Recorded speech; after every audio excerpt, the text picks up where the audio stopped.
Oi, gente, aqui é a Maria Clara, professora de História, Geografia e Pedagoga, e eu tô aqui hoje para falar com vocês um pouquinho sobre a prova do COTEL. Vamos lá?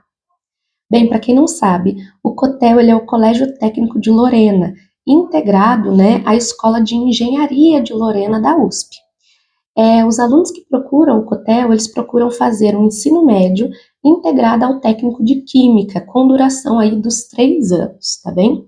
Além disso, eles precisam fazer um estágio supervisionado para conseguirem essa certificação do técnico em Química. Mas eu tô aqui hoje para falar com vocês sobre os assuntos que mais caem na prova do COTEL. No caso, eu vou abordar um pouquinho sobre linguagens e sobre ciências humanas, dando uma olhada aí nas provas anteriores que vocês conseguem encontrar no site. Eu vou conversar com vocês sobre os temas principais. Eu cheguei a anotar também as datas de inscrições desse ano. Conforme está no site, vou pegar aqui para vocês, as inscrições já começaram no dia 1º de setembro e vão até o dia 10 de novembro. O preço, o custo para essa inscrição é de R$ 75,00 e a prova será realizada no dia 23 de novembro, das 8h30 ao 12h30, beleza? Bom, agora vamos salientar aí alguns assuntos que aparecem, tanto em linguagens quanto em ciências humanas. Por que eu decidi falar também sobre linguagens? Porque quando eu fui olhar a prova, agora eu estou estudando letras, quando eu fui olhar a prova, eu percebi o quanto que, para perguntar questões relacionadas a linguagens, aqueles que fazem a prova acabam escolhendo assuntos relacionados a ciências humanas. Então, eu vou estar conversando com vocês aí um pouquinho de cada coisa. Eu peguei a prova de 2023, 2024 e 2025, da mesma forma que eu fiz no último vídeo nosso sobre ETEC, beleza? Então, começando no texto de 2025, a prova já começa com um texto salientando a importância da cultura afro-brasileira. E aí as questões que vão vir sobre isso, que seria de português aí umas 10 questões, aparecem coisas relacionadas à figura de linguagem, crase, interpretação. Então, são assuntos aí básicos e imprescindíveis do ensino fundamental. Aparece muito enunciado com questões envolvendo os problemas ambientais, os domínios naturais no Brasil e as questões ambientais causadas pelas ações antrópicas, ou seja, pelas ações do ser humano. Aparece sempre 4 questões de inglês. Aí, no caso, para quem teve um inglês legalzinho desde o Fundamental 1, é bem tranquilo. São interpretações. Então, por exemplo, textos perguntando simple present, coisas bem tranquilas. Eu lembro do present continuous, aparece algumas coisas dessa área que para quem tem um inglês básico é tranquilo de fazer, tá? Eu não acho, por exemplo, se você acha que você não tem esse domínio, não tem essa base do inglês, que você deva dedicar esses momentos agora, já aí chegando na prova, para ver uma coisa que você nunca viu antes. Acho que o melhor é você se dedicar, se aprofundar naquilo que você já tem uma base de conhecimento, tá? Mas eu acho tranquila essa questão do inglês, tanto para escolas públicas e privadas, obviamente, tá? 5 questões de história, 5 questões de geografia. No caso, aparece muito simbologia da independência. Pinturas, o que aquelas pinturas retratam. Eu lembro de ver a pintura do Grito da Independência. Então, entra muito nessa área da interpretação de símbolos.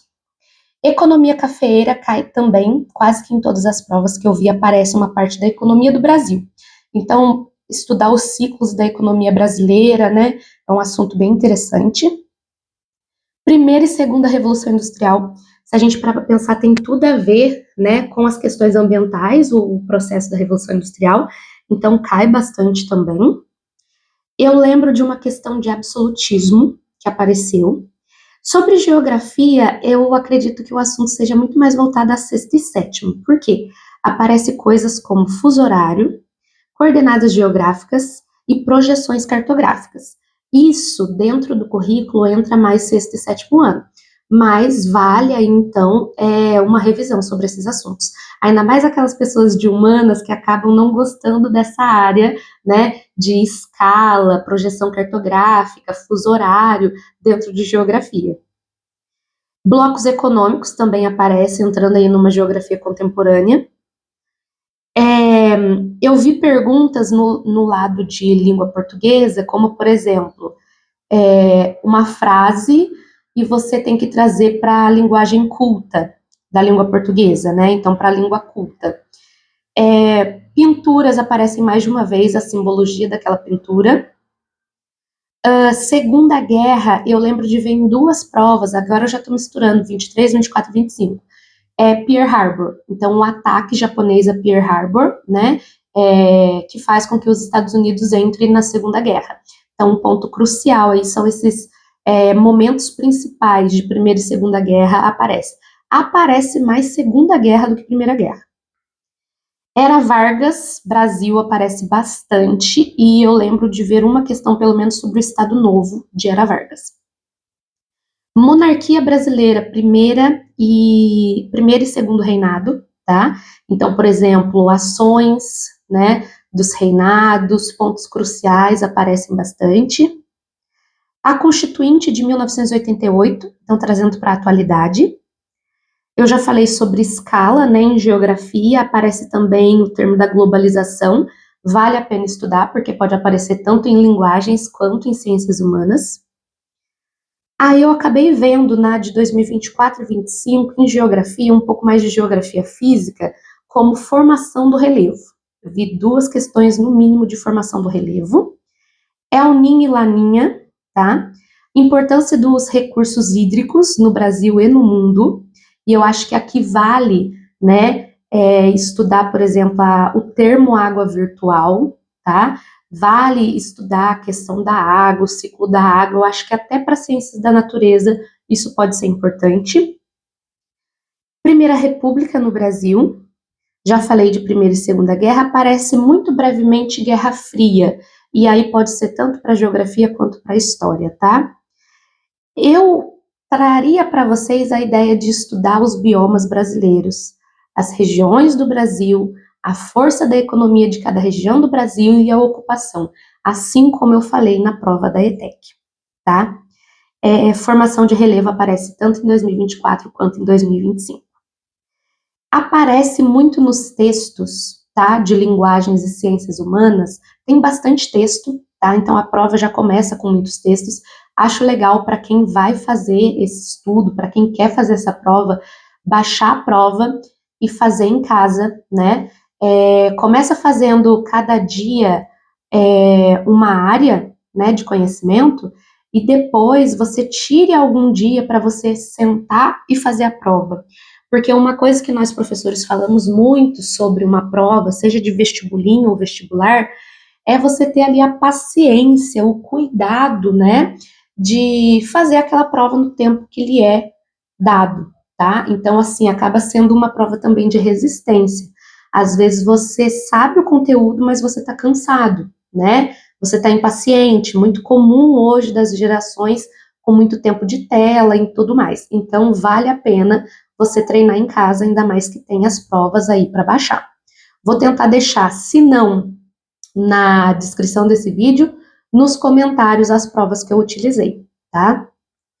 Por que eu tô falando de tudo isso? Porque, por exemplo, na parte textual aparece coisas relacionadas a desigualdade no Brasil, concentração fundiária, tá? Mudanças climáticas, efeito estufa, ou seja, assuntos que eu já falei de outro vestibulinho, que foi o da ETEC, e que aparecem novamente, né, no da COTEL. No geral, relacionado a linguagens e ciências humanas, eu achei uma prova legal, achei uma prova bem feita. Eu notei, mas isso é mais pelo olhar técnico, que as questões de história, por exemplo, elas não têm uma linha cronológica. Não começa com questões do passado do Brasil vindo para a contemporaneidade. Por mais que eu não ache isso legal, não atrapalha você fazer a prova. Bom, eu espero que vocês tenham gostado. Eu devo fazer os próximos vídeos corrigindo algumas questões desses vestibulares que eu estou falando com vocês. E até a próxima. Espero que vocês deixem sugestões, comentários aqui embaixo, para que eu volte a falar mais sobre esses vestibulinhos com vocês. Tchauzinho!